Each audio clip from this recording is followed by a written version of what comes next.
Bonjour, bonjour. Je suis en Alsace ici avec Vian Frisé. Et Vian Frisé, il est un spécialiste de la santé, je dirais. C'est ça. C'est merveilleux. Je Bonjour suis à ici tous. avec Mélanie aussi, avec leurs deux petites filles. Voilà, il est un jeune papa et en fait, tu es déjà très loin au niveau professionnel aussi. Donc, tu as compris des choses extraordinaires. Tu as compris que chaque maladie a une origine. Oui. Et tu travailles vraiment sur ça, tu fais des coachings, tu donnes des cours carrément, et tu vois, tu accompagnes beaucoup de gens. Peut-être tu veux bien me raconter un petit peu ta vie et surtout aussi qu'est-ce que c'est exactement, comment tu travailles. Ok. Alors c'est vrai que pour moi ça paraît évident parce que je travaille comme ça depuis longtemps, mais c'est vrai que ce que j'ai compris et ce dont je suis persuadé aujourd'hui, c'est que derrière chaque symptôme, il y a un vécu émotionnel bien précis. Donc derrière chaque maladie, il y a une souffrance émotionnelle. En tout cas dans la grande majorité des maladies. Donc voilà. Mon parcours, pour un petit peu expliquer comment j'en suis venu à ça, étant petit, moi-même j'étais assez gravement malade et on avait essayé pas mal de solutions classiques, Tu avais concrètes. quel âge? J'avais 5 ans quand j'ai Et commencé à être qu'est-ce que malade. c'était, juste pour expliquer un petit peu? C'était un syndrome myélodysplasique, donc quelque chose dans la moelle osseuse qui est un petit peu comme une préleucémie, donc quelque chose qui ressemble un peu à une leucémie dans le sens où voilà, tout ce qui est plaquettes et cellules sanguines ne fonctionnent pas de la bonne façon. Et donc j'étais régulièrement fort malade, je loupais beaucoup de cours, je loupais beaucoup d'écoles. J'étais à peu près toutes les 3 semaines, un mois, avec une grosse grippe au lit, pendant une grippe gastro. Pendant une bonne semaine à louper les cours, et puis après je m'en remettais, et puis je retombais dedans, etc. Et ça a duré plusieurs années. Wow. Et on avait essayé pas mal de choses classiques, de la thérapie classique, et puis aussi alternative, de l'homéopathie, pas mal de traitements annexes, beaucoup de régimes. J'avais une grande liste de choses que je ne pouvais plus manger. Et tu étais déjà très conscient? Maintenant, tu te rappelles encore de cette période? Ouais. Ah oui, parce que ça a duré jusqu'à mes 10 ans. Donc Ah quand oui. même à cet âge-là, c'est vrai que les débuts, je m'en souviens moins, 5, 6 ans, je m'en souviens moins, mais je me souviens de la dernière partie, à partir de 8 9, 10 ans, ça je m'en souviens bien. Et comme je dis souvent, c'est vrai que le matin, après avoir pris tous mes médicaments, j'avais plus faim tellement il y avait de traitements à suivre et une liste de choses que je ne pouvais pas manger, quoi. Et donc un jour, j'ai découvert une approche, enfin mes parents m'ont emmené à tester une approche plus émotionnelle. En fait, en parlant directement avec le médecin, on a mis le doigt sur la souffrance, sur ce que j'avais ressenti, sur ce que j'avais vécu, et je n'ai plus de symptômes. Donc en une consultation, Non, si, en une non. consultation, du coup ça a disparu. Donc on a continué le travail pour bien approfondir le traitement, je dirais, enfin la compréhension de la chose sur encore quelques séances, 4-5 je crois en tout. Mais du coup à mes 10 ans, voilà, en travaillant comme ça directement sur le point central, sur le choc qui avait été là, qui s'était passé dans ma vie, et ben le corps a pu très rapidement dépasser la Wow. problématique. Voilà. Alors, tu es ton meilleur exemple par Bah oui, rapport à ce que tu fais aujourd'hui. je suis Ouais. passé par tout ça, donc je sais ce que vivent les gens, à la fois dans la recherche de solutions, à la fois dans la maladie, quand même, de tous les handicaps, tout ce que ça apporte, tout ce que ça entraîne dans la vie. Je me souviens, enfin c'est des exemples tout bêtes, mais je me souviens, voilà, les Nouvel An où tout le monde joue, et puis toi tu es là dans ton lit ou dans le canapé. Donc, vraiment, tu étais mal, super mal pendant Souvent, 5 ouais. ans, Ah vraiment. ouais, souvent, on était en Allemagne, on allait dans les centres. Oh là là. Enfin, mes parents ont testé beaucoup de choses. Je ne sais pas si tu connais Île-de-Garde, les centres Île-de-Garde, on allait faire des saignées. Enfin, ils ont testé plein de choses, même très alternatives pour essayer, parce qu'il n'y avait Ouais. rien qui marchait, Parce qu'ils ne quoi. comprenaient pas. Ouais. Ouais, il n'y avait rien qui Et marchait. là, tu as pu pointer vraiment avec le doigt le problème. Et quelque part, il y a eu guérison qui a suivi. Voilà, il y a eu un gros relâchement émotionnel, une grosse prise de conscience Donc, tu as surtout. Et ça, je pleuré. m'en souviens. Ouais, j'ai pleuré. Et je me souviens. Oui. Ouais, donc je me souviens de l'émotion et je me souviens Wow. aussi de la, comme si c'était ouais, comme un brouillard qui se lève où d'un coup tu vois clairement la situation en fait. Ouais, Tu vois ouais. vraiment le truc et tu te dis waouh, mais je peux changer, je peux choisir de le vivre différemment. Donc je peux en fait sortir de mon stress, En fait, sortir de c'est ma une grâce souffrance. qui t'est arrivée là, on peut dire. De Ouais, mais te rendre je pense que compte c'est si proche. jeune. Ah, pour moi, tu veux dire oui. Parce que ce chemin-là, il est accessible à tout le monde, je Et pense, que c'est comme en quelque regard. part, c'est un miracle. Aujourd'hui, c'est des miraculés. Quand ça arrive, ils disent c'est un miracle aussi, Alors oui, non? ça c'est un sujet, moi, qui... Voilà, c'est-à-dire que beaucoup de gens, alors je ne critique pas la vision de chacun. Maintenant, souvent, aujourd'hui, on va parler, oui, de guérison spontanée ou de miracle. Quand on comprend comment ça se passe, justement, avec le travail qu'on fait, on sait que tout ce que le corps peut mettre en place dans un sens rapidement, il peut très bien le défaire dans l'autre sens. Donc si tu trouves la cause, des fois même inconsciemment, et que tu la dépasses, eh ben, le corps il peut faire une rémission, une guérison spontanée, entre guillemets miraculeuse, très rapidement, très puissamment. Donc oui, ça pourrait être Et étiqueté même entre guillemets de inconsciemment, miracle. tu dis. Oui. Ah oui, ben, plein de gens, Moi, je dis souvent ça comme ça. Je pense que dans notre vie, on fait chacun, à un moment donné, une maladie sérieuse, voire un petit cancer, sans peut-être s'en rendre compte. Parce qu'il se passe plein de choses dans notre corps. On n'est pas là à faire un scanner tous les jours, à voir si tous les organes vont bien, etc. Le corps vit des choses, réagit, et ensuite on relâche, des fois sans s'en rendre compte. Des fois, on va être malade une semaine, mais en fait, ça faisait longtemps qu'on vivait un stress. Et quand on est malade, ben voilà, on le dépasse. Mais on n'a pas forcément mis le doigt sur qu'est-ce qu'on a compris. C'est juste qu'on l'a relâché.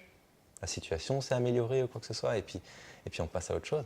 Mais le corps, lui, a sa façon de réagir de façon logique en fonction de ce que tu vis. Et aujourd'hui, c'est super intéressant parce que tu accompagnes beaucoup d'êtres justement dans leur chemin de maladie aussi et tu les coaches. Et quels sont les résultats? Donc oui, moi, ça fait maintenant plusieurs années que j'accompagne à travers de coaching, enfin de consultations thérapeutiques, les patients qui ont des pathologies. Souvent, alors j'ai de tout, j'ai des pathologies sérieuses, des cancers, des choses comme ça. Donc là, on travaille en amont, c'est-à-dire en complémentarité avec le parcours classique, c'est-à-dire que c'est des personnes qui continuent de se faire accompagner par leur médecin traitant, leur oncologue. Chimio et tout. Il y en a qui décident de continuer la chimio, il y en a qui décident d'arrêter, mais ça c'est leur choix, c'est indépendant du traitement, enfin de la thérapie qu'on fait ensemble. Ça change rien si tu fais chimio ou pas chimio par rapport à ton traitement, le résultat il sera le même. Alors, encore une fois, le résultat c'est la conséquence de plein de choses. Par contre, oui, ce que je dis souvent aux patients, c'est fais un choix qui soit le plus juste et vrai pour toi. Si tu fais une chimiothérapie avec énormément de peur, énormément de stress, il y a de fortes chances que tu ne la supportes pas. J'ai plein de patients qui ont d'énormes effets secondaires de la chimio parce qu'ils ne supportent pas l'idée de prendre ce médicament-là. Ils le voient comme un truc horrible, comme un poison dans leur corps, etc. Et ils le vivent très mal. Et il y en a d'autres qui se disent « Waouh, ça c'est une chance, ça va m'aider, ça va aider mon corps à dépasser. » Et ils le vivent très bien. Et tu vois vraiment la grande différence entre les deux. Ah bah oui, mais pour moi, en gros, s'il fallait retenir une chose de tout ça, c'est que le plus puissant dans notre corps, c'est le cerveau. Oui. C'est lui qui commande tout au travers du système nerveux autonome. Encore. Oui, alors quand je veux dire par là, dans le sens que c'est au niveau organe. La décision, la volonté. Voilà, au niveau des réactions qui se mettent en place dans le corps. Okay, et en fait, justement, on va y venir au cœur. Quand je prends le cerveau, c'est vrai qu'aujourd'hui, on sait que le cœur et le cerveau et les intestins et le ventre, enfin tout ça est en interrelation au niveau des neurones, avec des milliards de neurones dans le système nerveux autonome. Ce que je veux dire par là, c'est que le cerveau a cette capacité d'être en lien à la fois avec le corps, mais aussi avec ton psychisme, c'est-à-dire avec tout ce que tu vis. Quand tu interagis là avec moi ou quoi, ton cerveau il analyse plein de choses de façon inconsciente et subconsciente, et il envoie plein de messages à ton corps. Et ton corps va réagir. Et donc oui, le plus puissant là-dedans, c'est souvent, entre guillemets, la pensée, le psychisme et l'émotionnel qui va avec. Donc l'émotionnel, c'est le cœur, comme tu dis, c'est-à-dire ce que tu vas ressentir à l'intérieur de toi, est-ce que ton cerveau va se dire ou ressentir ou avoir comme peur, ça va être ça le plus important à la fin. Que ce soit dans le traitement, que ce soit dans la thérapie, dans l'accompagnement qu'on fait, ou dans le cas justement d'un traitement plus lourd, dans une pathologie plus lourde, c'est ça souvent qui conditionne vraiment le bénéfice ou non, quoi, selon moi, dans mon expérience. Ok. Et maintenant, qu'est-ce qui se passe alors avec ces êtres qui sont dans tes mains? Qu'est-ce qui se passe avec eux? Comment tu les guides? Comment tu les amènes à voir l'origine de leur douleur? Ok. Donc nous, en fait, c'est ce que je dis souvent aux gens, je n'ai pas de boule de cristal. C'est-à-dire je ne suis pas je ne suis pas un médium canal qui reçoit les informations, quoi que ce soit. Non. C'est-à-dire que je me base sur une grille de lecture qui est très concrète, d'accord, qui est scientifique à la base, même si aujourd'hui c'est quelque chose qui est très peu connu. C'est-à-dire que chaque organe, chaque partie du corps a une fonction bien précise. Voilà. Et justement, cette partie du corps, ce n'est pas juste manger, boire, dormir. C'est en lien justement avec ce que tu vas vivre. Et donc, quand tu vas vivre quelque chose de bien précis, sous forme d'un stress, sous forme d'un choc, face auquel tu n'es pas préparé, ou face à ce choc, quand tu n'as pas de solution, pas de façon de réagir de façon efficace, ça va devenir un stress qui va plus seulement être psychologique. C'est-à-dire que ça ne va pas être juste ton cerveau, ta tête qui va chercher une solution, mais le corps va se mettre dans un état où il va aussi être en stress. Okay, les hormones de stress vont augmenter, l'adrénaline, la noradrénaline, le cortisol. Il va se passer plein de choses dans le corps dont on n'a pas conscience, mais qui sont en fait des mécanismes d'adaptation de ton corps pour t'aider à mieux réagir face à ce que tu vis. Okay, et donc, ça n'intervient pas par hasard. C'est-à-dire que quand tu vis, par exemple, un stress bien précis, je ne sais pas moi, une peur de perdre quelqu'un, eh ben, ton corps va ressentir cette peur et va réagir à un endroit bien précis. C'est ça. Donc moi, en fait... Et c'est toujours le même endroit chez chacun? Mais oui, c'est-à-dire qu'on a le même câblage, si tu veux, de cerveau entre le cerveau et le corps. L'anatomie, elle est la même. Voilà. Ton ressenti, il est différent. C'est ce que je dis souvent. Si tu vis un divorce, par exemple, eh ben, la première personne va avoir peur, par exemple, de perdre ses enfants, parce que c'est l'autre qui va prendre la garde. L'autre personne va avoir peur de perdre ou de manquer d'argent, parce que c'était l'autre qui amenait de l'argent. Ou alors la troisième personne va avoir peur de se retrouver toute seule, parce qu'elle se dit « Ok, je ne retrouvais pas quelqu'un d'aussi bien, je ne suis pas assez bien, c'était la seule personne qui pouvait me comprendre ou m'aimer ou quoi que ce soit. » Ce qui compte, ce n'est pas ce que tu vis, c'est comment toi tu vas le ressentir, le vivre intérieurement. Ce n'est pas la situation. Mais après, selon ce que toi tu as vécu et ce qui se passe dans le corps, ça c'est la même chose chez tout le monde. C'est-à-dire qu'il y a le même lien précis et concret entre un stress émotionnel précis et la réaction dans le corps. Donc moi, en fait, quand quelqu'un vient avec un symptôme, j'ai tout simplement une grille de lecture bien précise qui me permet de dire « Ok, ton corps réagit comme ça, donc je peux te dire que tu as eu ce type de stress bien précis là. » Et donc ensemble, par contre, je ne connais pas ta vie, on cherche comment ça s'est construit, qu'est-ce qui s'est passé. D'accord. Donc en fait, c'est l'organe, quelque part, de la personne qui te parle Voilà. et qui te dit que là, il y a quelque chose qui ne va pas. Et cet organe, c'est le même presque chez tout le monde qui a vécu une chose similaire. Oui, c'est-à-dire que par exemple, je prends un exemple, la thyroïde a la même fonction chez tout le monde. Okay, d'envoyer des hormones thyroïdiennes dans le corps qui vont soit accélérer tout le catabolisme dans le corps ou le freiner. Et donc à un moment donné, si tu vis un stress bien précis, eh ben, la thyroïde va se dire attention, il faut surréagir ou bien tout stopper vite. Et ça, ce sera la même chose chez tout le monde. Par contre, ce qui va être différent, c'est il y en a une, ça va être au travail avec son patron, l'autre, ça va être parce qu'elle va vivre justement un gros stress financier, etc. Et ça, c'est ce qu'on voit ensemble. C'est-à-dire que moi, en fait, je sais que le corps ne ment pas. Des fois, le patient, oui, sans le vouloir, c'est-à-dire qu'il m'emmène un petit peu partout, il ne veut pas aller des fois prendre son compte. Parce qu'il ne s'est jamais regardé lui-même. Et c'est ça qui l'empêche d'ailleurs voir aussi l'origine de la maladie, parce que souvent c'est des chocs, des traumatismes. Exactement. Et puis on ne veut pas le montrer parce que ça fait trop mal. On ne Oui. veut pas laisser revenir, surgir quelque chose qui nous a fait tellement mal à un moment donné. Donc le corps, en fait, il ferme à ce moment-là. C'est ça. C'est ça. Le cerveau, voilà, il occulte ce qu'on appelle la mémoire traumatique, c'est-à-dire oui, le souvenir qui a été douloureux. Et du coup, on va revivre certaines situations, mais sans comprendre le lien que le cerveau fait avec le passé. Mais le corps, le cerveau inconscient, lui, il fait le lien. Et donc, il réagit exactement. Donc, c'est pour ça que c'est un peu, je dis des fois comme je suis un peu comme un détective privé, c'est-à-dire que j'ai des outils, j'ai quelque chose, mais on cherche ensemble. Okay, c'est-à-dire qu'on cherche dans la vie de la personne comment ça s'est construit. Et quand on touche le point sensible, tu m'as demandé avant comment ça se passe concrètement, bah, quand on touche le point sensible, souvent la personne voit et comprend. Il y a une prise de conscience qui se fait, il y a un lien entre là et là. Il y a des pleurs. Voilà, il y a souvent des beaucoup larmes, d'émotions. je pense, ouais. Pas toujours, mais souvent. Quand oui. on appuie dessus. Ouais, souvent, oui. ouais. En tout cas, une sorte de ce qu'on appelle d'évidence adhérée, où tu te dis, waouh, oui, c'est évident. Et tu vois la chose différemment. Souvent, l'émotion du coup qui était bloquée ressurgit un peu.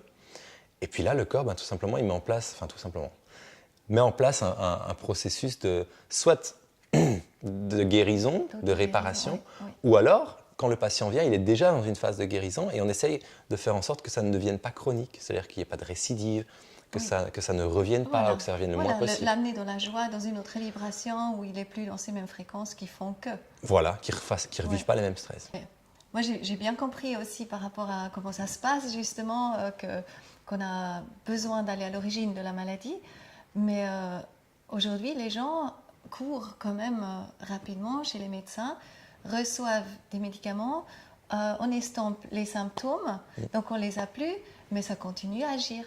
Est-ce que c'est vraiment un moyen de guérir? Est-ce que toi, tu peux dire qu'il y a presque 100% de réussite quand on ose aller vraiment à l'origine de sa maladie, ou est-ce qu'il y a quand même des choses qu'il faut absolument traiter avec des médicaments? Ok, 100% de réussite, non. Pour être honnête, non. Pourquoi? D'ailleurs, on dit souvent en thérapie que soit avec ce genre d'approche-là ou avec une médecine classique, on n'a pas d'obligation de résultat. Il n'y a aucune personne sur Terre qui peut dire « moi, je peux guérir tout le monde ». On a une obligation de moyens, de faire de son mieux pour accompagner au mieux le patient ou même la personne qui vient en coaching, etc. Mais on ne peut jamais lui garantir « ok, en faisant ça, tu iras bien ». Sinon, ça devient une recette. Il y a des gens qui essaient de le faire et en fait, on perd complètement la globalité de l'être humain qui est quand même très complexe. Par contre, ce qui est sûr et certain, ça je le vérifie maintenant depuis plus de 10 ans, c'est que c'est pour moi le meilleur outil, la meilleure façon d'aller, comme tu dis, en profondeur. On a tendance aujourd'hui, oui, avec la médecine et les traitements classiques, attention, qui ont des très bonnes choses à apporter, je ne suis pas contre du tout. Mais on a tendance à s'arrêter un petit peu à comment fonctionne la maladie dans le corps et à essayer d'atténuer les symptômes, comme tu as dit, avec un médicament, un traitement. Le problème, c'est que souvent ça revient, ça reste chronique, donc il faut prendre les médicaments à vie, ou alors Ou alors, des fois quand même, malgré les médicaments, le traitement ne fait pas assez effet, ça s'amplifie, etc. Pourquoi? Parce que comme on a dit, le plus fort, c'est le cerveau, le psychisme, l'émotionnel. Si lui juge qu'il y a besoin de continuer, il continue. Donc justement, éventuellement, continuer le traitement, pourquoi pas? Continuer le traitement classique, souvent, pourquoi pas? Par contre, c'est complémentaire d'aller comprendre et aider le corps à relâcher en profondeur la cause. Donc souvent, je dis, la médecine va s'occuper un peu du comment ça se passe dans le corps, nous on s'occupe du pourquoi. Okay, c'est-à-dire de la cause profonde qui est juste un cran plus loin. C'est ça la différence en fait, le pourquoi. Ouais. Et ensuite, après, justement, oui, globalement, il y a quand même des très bons résultats parce que soit la personne était déjà dans la phase, on va dire, par exemple, inflammatoire, qui est souvent une deuxième phase, donc une phase de relâchement. C'est-à-dire qu'il faut savoir que l'inflammation, la plupart des maladies qu'on vit aujourd'hui, que tu as vu dans ta vie, une bronchite, une laryngite, une grippe, etc., il faut bien savoir que ça, je sais que c'est une vision qui est aujourd'hui très peu connue, mais c'est une inflammation. Et l'inflammation dans le corps, c'est un mécanisme normal, naturel, pour guérir et réparer le corps. C'est ça. Donc quand tu tombes malade, souvent c'est que tu viens de relâcher ton stress. C'est ça. Donc, et on fait tout de suite, on estompe tout de suite. Donc en fait, on empêche le corps de se réparer par soi-même. Voilà. Souvent, des fois, on va surréagir et donc on empêche la réparation. La fièvre est super importante. C'est primordial pour péter en fait tout ce qui a plus le lieu d'être, non? Exactement. La fièvre va permettre dans le corps en maintenant une certaine température qui n'est pas celle de base, de permettre à certains mécanismes dans le corps de réagir plus fort et à un moment donné, quand il n'y a plus besoin, de stopper justement certains autres mécanismes tels que les microbes, etc. Par contre, ce qui est vrai, une fièvre, ça se surveille, il ne faut pas qu'elle soit trop longue, trop forte. Donc encore une fois, le but, ce n'est pas de faire, que j'ai pu le faire à une époque, de faire la critique ou la guerre à la vision classique, mais vraiment d'offrir une vision plus globale. Parce que je dis souvent aujourd'hui, une chirurgie, c'est magnifique. On peut faire des choses magnifiques avec le traitement d'urgence. Quelqu'un qui fait un accident ou quoi, sans la médecine classique, sans une transfusion sanguine ou quoi, la plupart de nous ne seraient plus là. C'est pas dans l'urgence, tu vas pas dire « Ok, qu'est-ce que tu as vécu au niveau émotionnel? Concentre-toi. » Non, la personne, elle est en train d'y passer. Donc si c'est le choix de la personne ou de la famille proche d'intervenir, la médecine fait des miracles. Par contre, sur les maladies chroniques du quotidien, oui, il y a une des facettes qu'elle ne regarde pas en face, dont elle ne prend pas vraiment conscience. Et pour moi, c'est ça qui est fondamental, d'aller un cran plus loin là-dessus. Sinon, oui, on a tendance à tourner en boucle dans des maladies chroniques qui reviennent, etc. Est-ce que tu as eu un professeur qui t'a amené à comprendre tout ça ou comment ça s'est passé? Oui, donc moi j'ai eu la chance justement de travailler avec un médecin qui fait partie des pionniers dans la psychosomatique, donc dans cette approche à faire le lien entre les émotions et les maladies, le lien entre les émotions et la santé. Qui m'a du coup, en fait, pendant plusieurs années, je pourrais dire ça, supervisé, coaché, formé, etc. Qui a formé lui-même beaucoup de médecins à travers la France, la Belgique, même un peu l'Allemagne, etc. Et donc moi-même, aujourd'hui, je continue d'accompagner les personnes à travers des coachings, de la thérapie, etc. Et j'ai à cœur de transmettre aussi cette approche-là en formant moi-même depuis maintenant plusieurs années les thérapeutes à appliquer cette façon de travailler dans leur pratique. Ah, bravo, c'est génial. À ton âge aussi et tout, c'est juste génial. Ouais, ça me passionne. C'est vraiment incroyable, je trouve que c'est juste magnifique, c'est vrai, les papas. Oui, c'est beau. Comment tu vis la situation actuelle aussi avec ton approche comme ça? Oui, donc ça c'est un grand débat, assez différemment que la plupart des gens, je pense. J'avais écrit un article là-dessus au début de l'épidémie, d'accord, pour expliquer justement le lien très important entre le corps, l'émotionnel et surtout la peur. Or aujourd'hui, on voit avec tout ce qu'on vit que beaucoup de gens sont beaucoup dans la peur. Et qu'on le veuille ou non, la peur, ça c'est reconnu, documenté, etc., scientifiquement, va impacter énormément ton système nerveux autonome, ton système nerveux central aussi, et donc à un moment donné, ton corps va réagir. Donc moi, ma façon de vivre les choses aujourd'hui, c'est avant tout de rester dans quelque chose qui soit le plus serein possible, pour justement ne pas sombrer dans la panique ou dans l'angoisse collective ou dans la peur collective, parce que là on voit que sinon ça devient un petit peu la peur de tous contre tous. On voit que tout le monde a peur de son voisin, tout le monde a peur d'attraper Mais est-ce que ce qui c'est se pas passe. la On est en même train de... invitation de ce que tu es en train de faire? La même invitation, mais d'où vient ma peur? Pourquoi j'ai cette peur-là? Et c'est une chance inouïe quelque part pour toute l'humanité. C'est ça, il faut Parce juste que la saisir et se dire, ok, c'est qu'est-ce un que, peu qu'est-ce comme que ça une va être. maladie qui est là, mais à l'intérieur, cette peur et qui nous invite maintenant. Va voir où elle a son origine, parce que le moment qu'on la voit, bon, on la résout, non? Ouais, je suis assez d'accord parce que quand on regarde, que ce soit dans la thérapie ou dans le coaching, quand on creuse rapidement derrière les problèmes des gens, c'est toujours fondamentalement une peur. Une peur de ne pas être aimé, une peur de perdre quelqu'un, une peur de la mort. Ok, la plupart du temps, c'est ça. Et donc, c'est vrai que d'aller directement à ça, tu gagnes énormément de temps dans ta vie de travailler sur plein de choses. Donc, c'est vrai que d'aller vivre cette peur, de la rencontrer en face, de dire waouh, j'ai peur de quoi? Et comment est-ce que je peux la ressentir? Et puis de trouver quand même un juste milieu entre ok, l'accepter parce qu'elle fait partie de moi, mais sans me laisser aller. Je regardais l'autre jour une vidéo qui est humoristique, qui faisait un petit peu une satire de ce qu'on vit aujourd'hui. Et en gros, pour rigoler, la femme disait, mais qu'est-ce qu'on va faire? Est-ce qu'on va porter un masque jusqu'à notre mort, par peur de la mort, pour survivre? Donc tu vois, on est dans un fonctionnement en fait où par peur, on ne vit plus vraiment. On est dans la survie. Donc, et c'est souvent le mécanisme du cerveau, c'est-à-dire qu'il va se mettre, comme tu as dit tout à l'heure, quand il va souffrir dans des protections, et de plus en plus, il va se renfermer, par peur de ressouffrir à nouveau, par peur de revivre la même chose. Et donc, au bout d'un moment, tu perds, toi qui travailles beaucoup sur la joie, etc., tu perds ta joie, tu perds ta spontanéité, ton courage, ton dynamisme, ta volonté d'aller vers les gens, de créer, d'oser, etc. Tu te dévalorises, tu rentres dans un cercle vicieux où tu as de plus en plus de peur, exactement. Et le corps réagit, le mental réagit, la confiance en soi se perd, le courage et la joie de vivre se perdent aussi. Donc exactement, je pense que ce qu'on est en train de vivre là, c'est à la fois une grosse épreuve, et comme tu dis, aussi un gros cadeau si on prend le temps de bien le voir et bien le sentir, et de plonger dedans et de se dire, ok, qu'est-ce que je peux comprendre de ça? En tout cas, je trouve que tu es un magnifique cadeau, toi. Trop contente de te connaître, Vianne.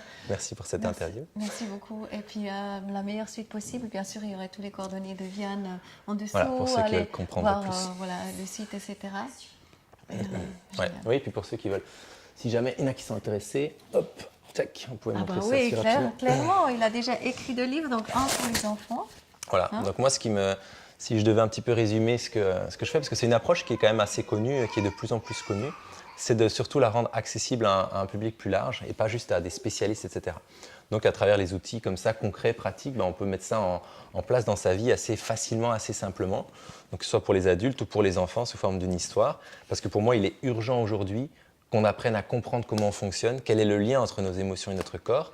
Je dis souvent, ça c'est un peu le guide du routard de notre corps. C'est-à-dire que quand tu vas dans un voyage en terre inconnue, souvent, enfin il y en a qui le font, mais souvent tu as un petit guide pour savoir les bons endroits à aller, pour ne pas te perdre. Je prends souvent cet exemple, si je te parachute demain dans la jungle, sans rien, sans sac à dos, sans outils, sans gourde, sans rien, et qu'est-ce qui risque de se passer? Tu risques de te perdre. Dans le chemin de la santé, c'est la même chose. Ce qui nous manque aujourd'hui, c'est une vision d'ensemble et des outils concrets pour y voir plus clair.